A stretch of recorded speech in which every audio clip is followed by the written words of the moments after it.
कभी सोचा है कि जो खाना हमारी थाली में आता है वो सिर्फ एक पौधे से शुरू होकर हम तक पहुंचता कैसे है? आज हम इसी सफर के पीछे के विज्ञान को समझने वाले हैं कि कैसे एक छोटा सा बीज हमारी प्लेट का हिस्सा बन जाता है। तो चलिए एक बहुत ही सीधे से सवाल से शुरू करते हैं। एक पौधे और एक फसल में आखिर फर्क क्या होता है? भाई, गुलाब का फूल भी तो एक पौधा है और गेहूं भी एक पौधा ही है। तो फिर ऐसा क्या है कि हम सिर्फ गेहूं को ही फसल कहते हैं, गुलाब को नहीं? देखिए, किसी भी पौधे को फसल का दर्जा तब मिलता है जब वो दो शर्तें पूरी करता हो। पहली, कि उसे बहुत बड़े पैमाने पर मतलब बड़े बड़े खेतों में उगाया जाए, और दूसरी शर्त है उसका कोई ना कोई आर्थिक मकसद हो। जैसे गेहूं उगाया जाता है भोजन के लिए, कपास से कपड़ा बनता है या फिर गन्ने से चीनी। तो ये सिर्फ एक पौधा नहीं रह जाता, ये एक पूरी सोची समझी योजना बन जाती है। और जैसे ही हम फसल की बात करते हैं ना, हम असल में एक बहुत बड़ी दुनिया में कदम रख देते हैं। एक ऐसी दुनिया जिसे हम सब कृषि या कहिए एग्रीकल्चर के नाम से जानते हैं। अब इस शब्द को अगर और गहराई से समझना हो तो चलिए देखते हैं कि ये आया कहाँ से।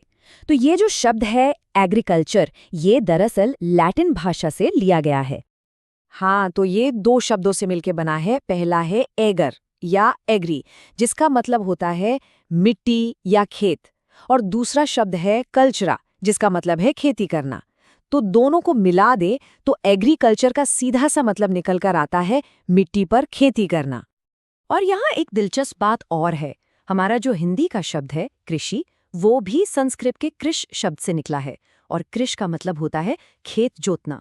तो देखिए, दोनों ही शब्द घूम फिरकर एक ही काम की बात कर रहे हैं, बस उनका नजरिया जरा सा अलग है। तो फिर सवाल ये उठता है कि खेती आखिर है क्या? क्या ये एक कला है, या एक विज्ञान, या फिर ये एक बिजनेस है? असल में सच तो ये है कि ये इन तीनों का ही मिला जुला रूप है। एक तरफ से देखें तो ये एक कला है, इसमें एक खास हुनर चाहिए।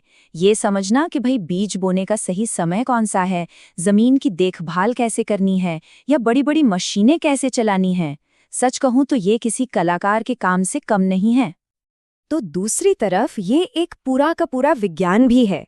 देखिए, आज की जो खेती है वो नई टेक्नोलॉजी, जेनेटिक्स और मिट्टी के विज्ञान यानी सॉइल साइंस पर टिकी हुई है। और ये सब क्यों?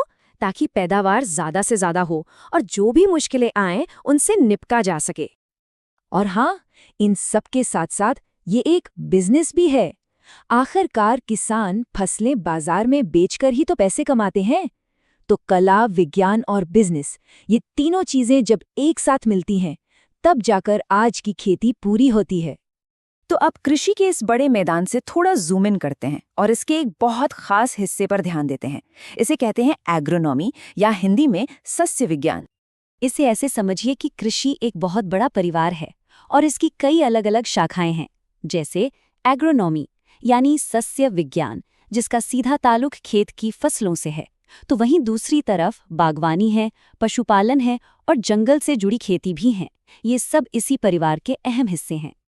तो जैसे हमने एग्रीकल्चर शब्द को तोड़ा था, चलिए अब एग्रोनॉमी को भी समझ लेते हैं। ये कहाँ से आया?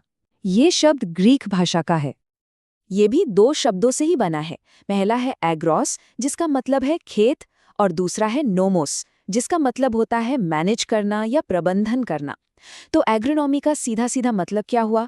खेत का मैनेजमेंट, मतलब हर चीज को मैनेज करना ताकि सबसे अच्छे नतीजे मिले। क्या करना है, कब करना है और कैसे करना है। अगर और आसान भाषा में कहें तो सस्य विज्ञान वो तरीका है जिसमें हम साइंटिफिक सिद्धांतों का इस्तेमाल असल में खेत में फसल उगाने और उसके मैनेजमेंट के लिए करते हैं। ये एक तरह से साइंस को लैब से निकालकर जमीन पर उतारने जैसा है। तो इस विज्ञान की नींव किसने रखी, ये भी जानना दिलचस्प है। उनका नाम था पिएत्रो डी क्रिसेंजी। उन्हें फादर ऑफ एग्रोनॉमी भी कहा जाता है।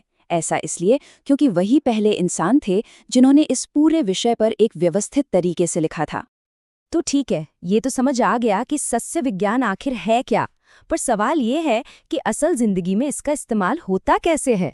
चलिए अब इस पर नजर डालते हैं। देखिए, एक एग्रोनॉमिस्ट का काम एक तरह की प्लानिंग है। इसमें कई चीजें शामिल हैं।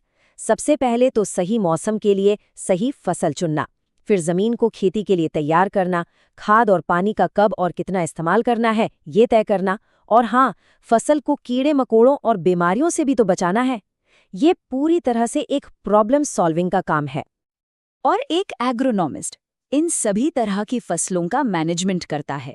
अनाज जैसे गेहूं और चावल जिनसे हमें एनर्जी मिलती है, दालें जो प्रोटीन का खजाना है, कपास जिससे हमारे कपड़े बनते हैं, और सरसों या सूरजमुखी जिनसे तेल निकलता है।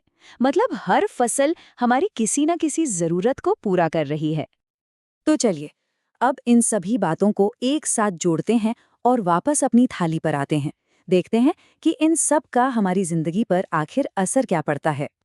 एक चौंकाने वाली बात बताता हूँ। हमारी डाइट में जो लगभग 60 से 70% कार्बोहाइड्रेट होता है, वो पता है कहाँ से आता है? अनाज से। और ये वही अनाज हैं जिनका मैनेजमेंट सस्य विज्ञान का सबसे बड़ा काम है।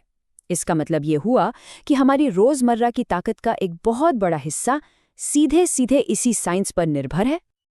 तो मतलब एकदम साफ है, हमारी थाली में जो हर निवाला है वो सिर्फ खाना नहीं है, बल्कि उसके पीछे हजारों छोटे बड़े फैसलों की एक लंबी कहानी है। कौन सी मिट्टी, कैसा मौसम, कितना पानी देना है और कब कटाई करनी है, ये सब कुछ विज्ञान और मैनेजमेंट का ही तो कमाल है। तो अगली बार जब खाने की थाली सामने आए तो एक पल के लिए जरूर सोचेगा, क्या उसके पीछे छिपा ये अनदेखा विज्ञान याद आएगा?